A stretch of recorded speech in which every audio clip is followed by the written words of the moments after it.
George Zimmerman was a neighborhood watchman, and he was there to try to protect his neighborhood.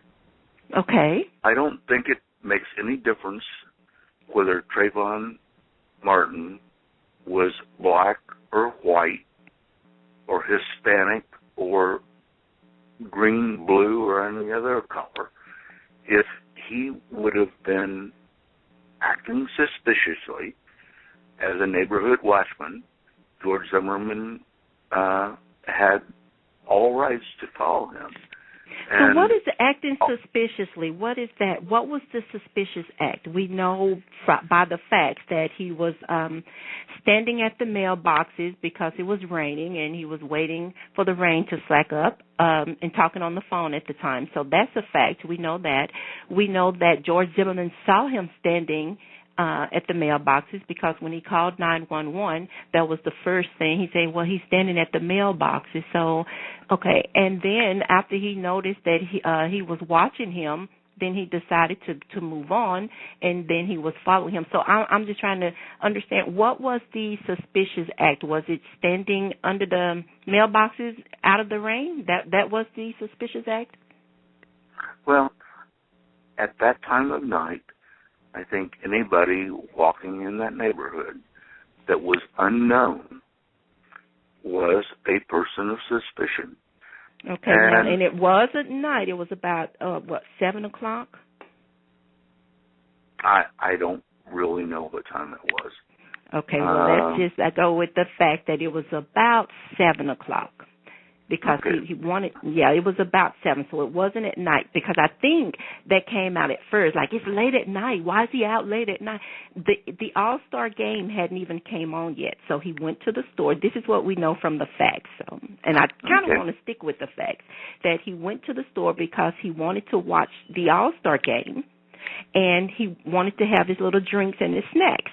So he went to the store, and on his way back, he was talking on the phone with his friend, and he was asking, had the game started?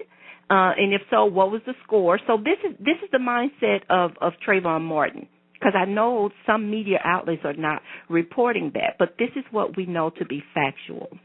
So he's trying to get back home to watch the game.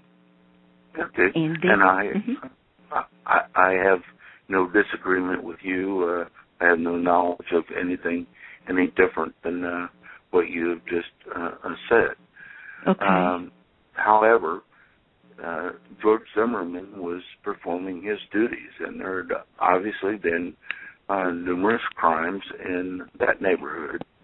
And so he had the right to be suspicious of any individual in that neighborhood that he didn't recognize. Right, and I agree with you on that. And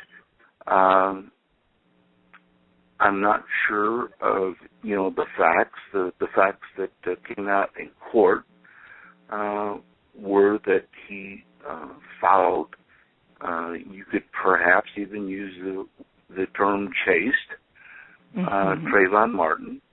Right. But that Trayvon... Now, I don't want us to get ahead of ourselves, because we're trying to understand. So Zimmerman is following and chasing Trayvon. Bear in mind, Jim, Trayvon is unaware of why. He's a kid. He's walking home, and he don't know why he's being followed and chased. What he does know is that I've not done anything wrong. So this creepy guy is following me. So, and here's the thing. I want to get to what you quoted, because there are a lot of things, Jim, that we actually agree upon. You said that there are not only black kids that look like thugs and draw negative attention. There are a lot of kids of all races with their tattoos and body piercing and dress and overall attitude that receive that same negative attention. To that, I totally agree.